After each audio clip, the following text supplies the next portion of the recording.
ഒരു പോലീസ് ഓഫീസറും ക്രിമിനൽ ലോയറും തമ്മിലുള്ള കൂടിക്കാഴ്ച ഇത് മാറാൻ പാടില്ലെന്ന എന്റെ ആഗ്രഹം. Let this B A meeting of two friends or brothers. എന്തിനാ സാർ ഇങ്ങനെ ഒരു മുഖവര? കോടതിയിൽ പ്രകാശിനെ പോലെ ഇത്ര വെൽ സ്റ്റഡീഡായി മറ്റാരും കേസുകൾ പ്രസന്റ് ചെയ്ത് ഞാൻ കണ്ടിട്ടില്ല. പക്ഷേ നിങ്ങളുടെ ഈ കഴിവും ബുദ്ധിയുമെല്ലാം കുറെ ദുഷ്ടന്മാർക്ക് പണയം വെച്ചിരിക്കുകയാണെന്ന് പറയേണ്ടി വരുമ്പോ മനസ്സിലായില്ല. ഒന്നോ രണ്ടോ പ്രാവശ്യം ഏതെങ്കിലും ക്രിമിനൽസിന് വേണ്ടി വാദിക്കുന്നത് മനസ്സിലാക്കാം. പക്ഷേ കുറ്റം ചെയ്യുന്നതിനുള്ള ലൈസൻസ് ഉണ്ടെന്ന രീതിയിൽ പെരുമാറുന്ന ഒരു ഗ്രൂപ്പിന്റെ വ്യക്താവായി മാറുന്നത് ആത്മഹത്യാപരമാണ്. യെസ്, ഞാൻ ആ കൈമളുടെ കാര്യം തന്നെയാണ് ഉദ്ദേശിച്ചത്. പ്രകാശിന് അറിയാമോ അയാളുടെ സ്ഥാപനങ്ങൾ നടക്കുന്നത് എന്താണെന്ന്? ഫിഷറീസിന്റെയും ഫാർമസ്യൂട്ടിക്കൽസിന്റെയും കൺസ്ട്രക്ഷൻ കമ്പനിയുടെയും പേരിൽ കള്ളക്കടത്തും വ്യാജമരുന്നുകളുടെ വിൽപ്പനയും ഒക്കെയാണ് നടക്കുന്നത്. അറിയാം സാർ. എന്നിട്ടാണോ അവർക്ക് കൂട്ടുനിൽക്കുന്നത്? അവരുടെ ഗ്രൂപ്പ് ഓഫ് കമ്പനീസിന്റെ അഡ്വക്കേറ്റ് ആയിരിക്കുന്നിടത്തോളം കാലം എനിക്ക് അവരുടെ കേസുകൾ വാദിക്കേണ്ടി വരും. ഈ കാര്യത്തിൽ നിങ്ങൾക്ക് അല്പം പോലും കുറ്റബോധം തോന്നില്ലേ? എന്തിന്? എന്നെ അവർ ഏൽപ്പിക്കുന്ന ജോലി ഞാൻ ചെയ്യുന്നു. In that case, I have to say you are a criminal and not a criminal lawyer. സമ്മതിച്ചു, ഞാൻ കുറ്റവാളി തന്നെ. പക്ഷെ ഒന്ന് ചോദിച്ചോട്ടെ സാർ, കൈമളിനെ രക്ഷപ്പെടുത്തുന്നത് ഞാനാണെന്ന് പറഞ്ഞല്ലോ. നിങ്ങളുടെ പോലീസ് ഡിപ്പാർട്ട്മെന്റ് 100% എഫിഷ്യൻസിയോടെ പ്രവർത്തിച്ചിരുന്നെങ്കിൽ എനിക്ക് വാദിച്ച് ജയിക്കാൻ പറ്റുമായിരുന്നോ? ഞങ്ങളുടെ കഴിവ് കേടുകൊണ്ടല്ല, നിങ്ങളുടെ കഴിവിന്റെ കൂടുതൽ കൊണ്ടാ പ്രോസിക്യൂഷൻ പലപ്പോഴും പരാജയപ്പെടുന്നത്. സമ്മതിച്ചിരിക്കുന്നു. Thank you sir. പക്ഷെ ഈ കഴിവൊക്കെ നല്ല രീതിയിൽ വിനിയോഗിച്ചിരുന്നെങ്കിലോ? You are a genius in the wrong way. Prakash, നിങ്ങളെപ്പോലുള്ള ചെറുപ്പക്കാർ മോറൽ വാല്യൂസിന് ഒരു വിലയും കൽപ്പിക്കുന്നില്ല. അങ്ങനെയാണെങ്കിൽ ശുദ്ധീകരണം തലപ്പത്ത് നിന്ന് തുടങ്ങുന്നല്ലേ സാർ നല്ലത്? അങ്ങനെയാണെങ്കിൽ ചിലപ്പോ സാറിന്റെ തലയിൽ തൊപ്പി കാണില്ല അല്ലേ? നോ പ്രകാശ്, അങ്ങനെയുള്ള പേടിയൊന്നും എനിക്കില്ല. എങ്കിൽ തുടങ്ങണം സാർ, ഞാനും കൂടാം. സ്വിസ് ബാങ്കിൽ അക്കൗണ്ട് ഉള്ള MLA-മാരുടെയും MP-മാരുടെയും മന്ത്രിമാരുടെയും ലിസ്റ്റ് ഞാൻ സാറിന് തരാം. അവരുടെ സോഴ്സ് ഓഫ് ഇൻകം എന്താണെന്ന് സാറിന് വിളിച്ചെത്തു കൊണ്ടുവരാൻ പറ്റുമോ? കള്ളക്കടത്തുകാരുടെ കയ്യിൽ നിന്ന് രാഷ്ട്രീയ പാർട്ടികൾ വാങ്ങിയിട്ടുള്ള സംഭാവനകളുടെ ഡീറ്റെയിൽസ് സാറിന് വേണോ? നിരോധിച്ച മരുന്നുകൾ രാഷ്ട്രീയക്കാരുടെ ഒത്താശയോടെ വിറ്റഴിച്ചതിന്റെ തെളിവുകളും ഞാൻ തരാം. കേക്കട്ടെ, സാറിന് എന്ത് ചെയ്യാൻ കഴിയും? ഇവരെയൊക്കെ ഞാൻ ജസ്റ്റിഫൈ ചെയ്യുന്നു എന്നാണോ പ്രകാശ് പറയുന്നത്? ഐ എം സോറി സാർ, ഇത്തരം ഉപദേശങ്ങൾക്കൊന്നും ഞാൻ വലിയ വില കൽപ്പിക്കുന്നില്ല. ഈ ലോകത്ത് കാശാണ് വലുത്, എനിക്കും സാറിനും എല്ലാവർക്കും. പിന്നെ കൈമളുടെ കേസുകൾ വാദിക്കുന്നത് കൊണ്ട് മാത്രം അയാളുടെ എല്ലാ ചെയ്തികളും ഞാൻ ന്യായീകരിക്കുന്നുണ്ടെന്ന് സാർ വിചാരിക്കണ്ട. It's A part of my profession. വ്യക്തിപരമായി കൈമളുമായുള്ള അടുപ്പമോ? സമ്മതിച്ചു, പക്ഷെ അതിന് മതിയായ കാരണങ്ങളുണ്ട്. എന്റെ കരിയർ ബിൽഡ് ചെയ്യാൻ വളരെയധികം സഹായിച്ചിട്ടുള്ള ആളാണ് കൈമൾ. ഒരു മകനെ പോലെയാണ് അത് എന്നെ സ്നേഹിക്കുന്നത്. ആ സ്നേഹത്തിന്റെ പിന്നിലുള്ള സ്വാർത്ഥത ഒരു പക്ഷേ പ്രകാശിന് ഇന്ന് മനസ്സിലാവില്ല. Okay, leave it. കാലം എല്ലാം പറഞ്ഞുതരും. ശരി, ഞാൻ സാറിനെ ഏതെങ്കിലും രീതിയിൽ ഹെർട്ട് ചെയ്തിട്ടുണ്ടെങ്കിൽ ഐ എം സോറി. ഏയ്, ഒരിക്കലുമില്ല. സ്വകാര്യ സംഭാഷണത്തിൽ പോലും വാദിച്ച് ജയിക്കാനുള്ള നിങ്ങളുടെ കഴിവിനെ ഞാൻ അപ്രീഷിയേറ്റ് ചെയ്യുന്നു. ഞാൻ ഇറങ്ങട്ടെ. സമയമായോ? സാർ കൂടുന്നോ? ഇല്ല.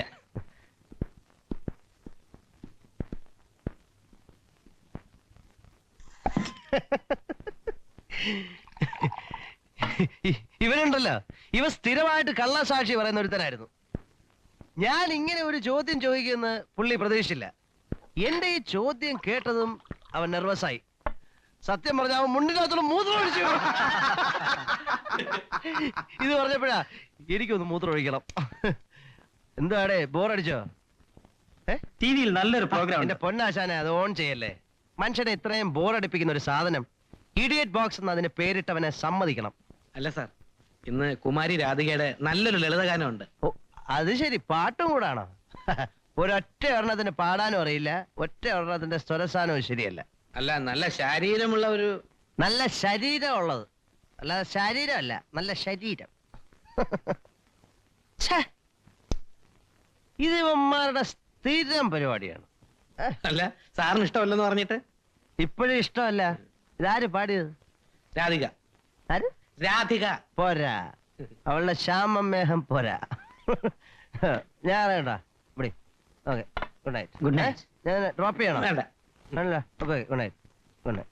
ഓ, ശ്യാമമേഘമേ നീ പ്രേമദൂതുമായി വരുമോ?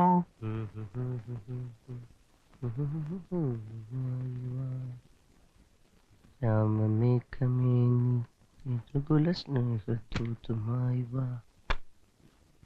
ശ്യാമമേഘമേ നീ ഏതുകുല സ്നേഹദൂതുമായി. ഹലോ, ആ ദൂരദർശൻ കേന്ദ്രൻ അല്ലേ? അല്ലേ നീ നേരത്തെ പറഞ്ഞോളാ. ഓടാന്നോ? അത് ശരി, റോങ് നമ്പർ വിളിച്ച. ശ്യാമ മേഘമേ നീ ഏതുകുല സ്നേഹദൂതുമായി വാ. ഹലോ, ദൂരദർശൻ കേന്ദ്രല്ലേ? അതെ, എനിക്ക് ഒരു ഉപകാരം ചെയ്യണം. ഇന്ന് വൈകിട്ട് 8 മണിക്ക് ടി വിയിൽ ഒരു പെൺകുട്ടി ഒരു പാട്ട് പാടിയില്ലേ? ശ്യാമ മേഘമേ വാ യദുകുല. അതെ, രാധിക. ആ കുട്ടിയുടെ അഡ്രസ് ഒന്ന് വേണം. സോറി. അതെന്ത് സോറി ആശാനെ? അതെ, എനിക്ക് ഹലോ, എനിക്ക് പിന്നെ എന്തിനാ അറിയിക്കാന്? അത് പ്രതികരണത്തിൽ എഴുതി ചോദിച്ചാൽ മതി. എനിക്ക് പ്രതികരണത്തിൽ കൂടെ അറിയിച്ചാൽ പോരാ, നേരിട്ട് അറിയിക്കണം. താൻ ആരുവാ? ഞാൻ ആരാന്നോ? എടോ ഒരു ഇന്ത്യൻ പൗരൻ എന്ന നിലയിൽ അതിന്റെ മൗലികാവകാശ എനിക്ക് നേരിട്ട് അറിയിക്കണം. അതിന്റെ അഡ്രസ്. തനിക്ക് കല്യാണം കഴിക്കാനാണോ? കല്യാണം കഴിക്കാൻ തന്നെ. തനിക്ക് എങ്ങനെ മനസ്സിലായി? കല്യാണം കഴിക്കാൻ തന്നെടാ. എടോ താൻ കൂടുതൽ വായൊന്നും അടിക്കണ്ട. താൻ ആ പരിപാടി ഇറങ്ങി കെട്ടായപ്പോതിനെ കുറിച്ച് എന്ത് പറയുന്നു? താൻ ആരാ? ഞാൻ ആരാന്നോ? ഞാൻ നിന്റെ തന്ത.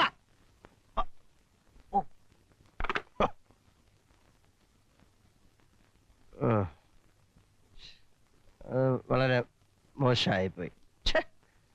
ഒരാളുടെ തന്തയ്ക്കൊക്കെ പറയാന്ന് പറഞ്ഞ, പക്ഷെ അയാൾ എന്നോട് അങ്ങനെ പറഞ്ഞോണ്ടല്ലേ മോശമായിപ്പോയി. നീ ഇപ്പൊ വിളിച്ച് സോറി പറഞ്ഞേക്കാം. ഒരാളുടെ തന്തയ്ക്കൊക്കെ പറയാന്ന് പറഞ്ഞ. ഹലോ, ദൂരദർശൻ കേന്ദ്രല്ലേ? ഇപ്പോഴേ ഒരാള് വിളിച്ച് തന്റെ തന്തയ്ക്ക് പറഞ്ഞില്ലേ? അത് ആരാണെന്ന് തനിക്ക് അറിയോ?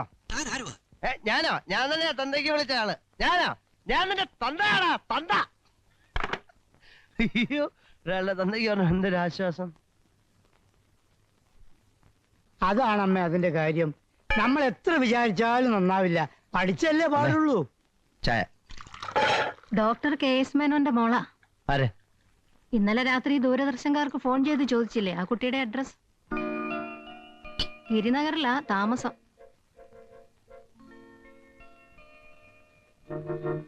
ഇതുപോലൊരു അമ്മ എവിടുന്ന് കിട്ടു? മോൻ മനസ്സിൽ കാണുന്നൊക്കെ എക്സ്റേ എടുക്കുമ്പോഴല്ലേ എടുക്കുന്നത്? അമ്മയടുത്തെല്ലാം പറഞ്ഞു കൊടുത്തല്ലേ? ഞാനെന്ത്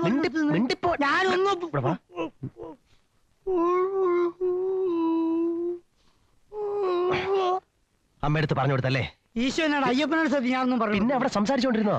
അയ്യോ, അത് ഞങ്ങൾ വേറെ നാട്ടുകാരിയൊക്കെ പറഞ്ഞതാ. ഇതാണ് പറഞ്ഞത് രാത്രിയായാലും ഇത്ര ബോധമൊക്കെ വേണമെന്ന്. അയ്യേ, ആ ഫോൺ എടുത്ത ആളുടെ തന്തയ്ക്ക് വിളിച്ചതൊക്കെ അമ്മ കേട്ടിരിക്കുമല്ലേ? പിന്നെ ആകെ നാണക്കേടാ. ഏതായാലും ആ ദൂരദർശൻകാർ കാരണം ഇങ്ങനെ ചില നല്ല കാര്യങ്ങൾ നടക്കട്ടെ. അല്ല, ഇനി എപ്പോഴാ കല്യാണം? ആരുടെ? എന്റെ മോനെ കാള വാല് വെക്കുന്ന കണ്ടാൽ അറിയില്ലേ? രാഘവേട്ടാ, കല്യാണം വരെ എത്തുന്നതിന് മുമ്പ് എനിക്ക് ഒരുപാട് ദൂരം സഞ്ചരിക്കാനുണ്ട്. കാറിലോ? കല്യാണത്തിന് എനിക്ക് ചില നിർബന്ധങ്ങളുണ്ട്.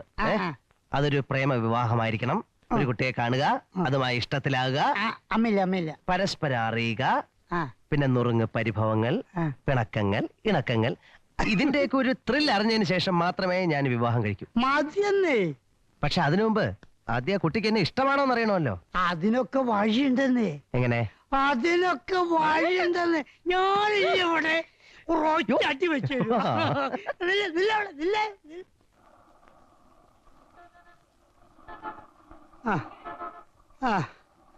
അയ്യോ രാമേ, ഞാൻ എത്ര ദൂരത്തുനിന്ന് വരുമെന്നറിയോ? ദൂരദർശൻ കേന്ദ്രത്തിൽ അവിടുന്ന് ഓട്ടോ കയറി, ബസ് കയറി, ഇതെവിടെ എത്തിയപ്പോ ഐസ്ക്രീം ബാർ കയറി ആ കുട്ടി. അതിനെന്താ, അവര് വരുന്നവരെ നമുക്ക് വെയിറ്റ് ചെയ്യാം. അയ്യേ, അത് കഴുതി കൂട്ടി കാത്തിരിക്കുന്ന പോലെ തോന്നുന്നു. ഒരു കാര്യം ചെയ്യും, മെല്ലെ ഐസ്ക്രീം ബാർ കയറി ഒരു ഐസ്ക്രീം വാങ്ങി, പിന്നെ ഞാൻ പറഞ്ഞതുപോലെ പരിപാടി. അയ്യ, അതൊക്കെ ഒരുമാതിരി. അയ്യേ, എന്തൊരു മാതിരി. അങ്ങോട്ട് ചെല്ല്. പോട്ടെ, ഇനി ഇങ്ങനത്തെ ചാൻസ് കിട്ടില്ല കേട്ടോ. അച്ഛനാണോ സത്യം? ധൈര്യമായിട്ട് ചെല്ല്, ധൈര്യമായിട്ട്. ഞാൻ അനുഭവിച്ചു. ചെല്ല്. ഒരു ഐസ്ക്രീം. ഏതാ വേണ്ടത്? ഏതാ ഉള്ളത്? വെനില, സ്ട്രോബെറി, ചോക്ലേറ്റ്, പിസ്ത, ബട്ടർ സ്കോച്ച്, ചോക്കോബാർ എല്ലാം ഉണ്ട് സാർ. ഏതാ വേണ്ടേ? മിസ് രാധികയല്ലേ? അതെ, വരട്ടെ. ഈ ടിവിയിലൊക്കെ അതെ സാർ, അതെ. അല്ല സാർ, എക്സ്ക്യൂസ് മീ, ടിവിയിലെ പ്രോഗ്രാം ഞാൻ കണ്ടിരുന്നു, വളരെ നന്നായിരുന്നു. കൺഗ്രാറ്റുലേഷൻസ്. താങ്ക്സ്. ഡോക്ടർ KS മേനോന്റെ മകളല്ലേ? അതെ, അച്ഛനറിയോ? കൊള്ളാം. ഞങ്ങളുടെ ഫാമിലി ഡോക്ടർ അല്ലേ? ഇത്ര ചെറുപ്പം മുതലേ എന്നെ എത്ര പ്രാവശ്യം ചികിത്സിച്ചിട്ടുള്ള ആളാ. എന്റെ അമ്മൂമ്മയുടെ വാദം ഒരു ഒറ്റ ദിവസം കൊണ്ട് അദ്ദേഹം മാറ്റി കൊടുത്തത്. പുള്ളിയെ കണ്ടാൽ തന്നെ പകുതി അസുഖം പോകുന്ന അമ്മൂമ്മ പറയാനുള്ളത്. പുള്ളി ചികിത്സിച്ച് ഭേദമാക്കേണ്ട കാര്യമില്ല, അത്ര കൈപ്പുണ്യമുള്ള ആളാ. ഡോക്ടർമാരുടെ ഇടയിൽ ഒരു മാണിക്യമാണ് മേനോൻ ഡോക്ടർ. എന്റെ അച്ഛനാണോ നിങ്ങൾ ചികിത്സിക്കുന്നത്? അതെ. ഉറപ്പാണോ? മേനോൻ ഡോക്ടറെ എനിക്കറിയില്ലേ, എന്താ പ്രശ്നം? അല്ല, എന്റെ അച്ഛനൊരു മൃഗ ഡോക്ടറാണ്. യ്യോ.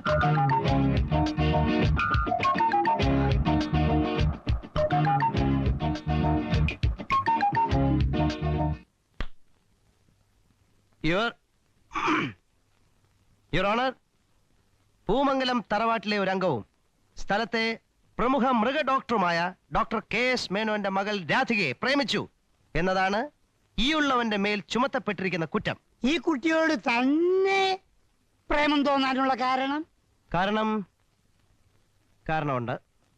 അത് പിന്നെ ഈ ചിലരെ നമ്മൾ ആദ്യമായിട്ട് കാണുമ്പോൾ തന്നെ ഈ നമുക്ക് തോന്നില്ലേ, ചില രൂപവും ഭാവവും, പിന്നെ അതുപോലെ തന്നെ ഈ ഒരു കാര്യം മറ്റടുത്ത ചോദ്യം ചോദിക്കില്ല, അങ്ങ് ഇഷ്ടപ്പെട്ടു, അത്രേ ഉള്ളൂ, അത്ര മതി, അത് മതി. Order order.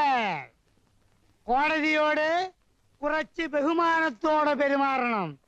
ആട്ടെ, വാദം തുടരട്ടെ. രാത്രികാലങ്ങളിൽ 3, 4 മാക്സിമം ഒരു 5 സ്മോള് വരെ വീശും ഒഴിച്ചാൽ പ്രതിക്ക് വേറെ എന്താണ് ഒരു കുറവാണ്?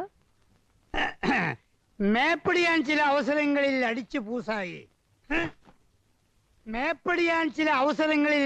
പൂസായി സംസ്ഥാന കേന്ദ്ര സർക്കാർ സ്ഥാപനങ്ങളിൽ ഇരിക്കുന്നവരോട് ഫോണിലൂടെ അപമര്യാദയായി പെരുമാറി എന്ന് കേട്ടത് ശരിയാണോ? ശരിയാണ്. പ്രേക്ഷകന്റെ ഭാഗത്ത് നിന്ന് അങ്ങനെ ചില പാകപ്പിഴകൾ ഉണ്ടായിട്ടുണ്ട്. ഇനി അങ്ങനെ ഉണ്ടാകാതിരിക്കാൻ ശ്രമിക്കുന്നതാണ്. അപ്പൊ ഇത് ഭാവിയിൽ ഒരു അസുഖമായി മതി, വിസ്താരം മതി. ഇനി വിധി പ്രസ്താവിച്ചാട്ട്. കുമാരി രാധികയോട് പ്രതിക്കുള്ള അമിതാവേശവും ആക്രാന്തവും എന്താ ഇപ്പൊ പറഞ്ഞില്ലേ, അത് മനസ്സിലാക്കിയാൽ മതി കേട്ടോ. അത് കണക്കിലെടുത്തുകൊണ്ടും പ്രതിയുടെ അമ്മയ്ക്ക് തന്റെ മകനിൽ എത്രയും പെട്ടെന്നൊരു കുഞ്ഞിക്കാൽ പിറന്നു കാണണം എന്നുള്ളൊരു അത്യാഗ്രഹമുള്ളതിനാലും പ്രതിക്ക് തന്റെ പ്രേമബന്ധം ഭാവിയിൽ ശക്തമായി തുടരാൻ ബഹുമാനപ്പെട്ട ഞാൻ കോടതി ഉത്തരവിട്ടിരിക്കുന്നു. തട്ടാൻ വരട്ട് തട്ടാൻ ഒരുപക്ഷ പ്രതിയുടെ തള്ള, അയ്യോ അതായത് അമ്മ, ഈ അമ്മ എതിർത്താലോ? ആരൊക്കെ എതിർത്താലും എന്തൊക്കെ സംഭവിച്ചാലും ആ വിലങ്ങുകളെല്ലാം വലിച്ചു പൊട്ടിച്ചുകൊണ്ട് തീർച്ചയായിട്ടും ഞാൻ പൊട്ടിക്കും.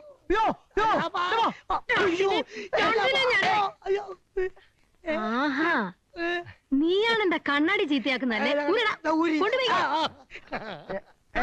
അയ്യോ, എന്താ സാറ് പറഞ്ഞു? ഞാനൊന്നും പറഞ്ഞില്ലല്ലോ. ഒന്നും പറഞ്ഞില്ലല്ലേ? ഇല്ല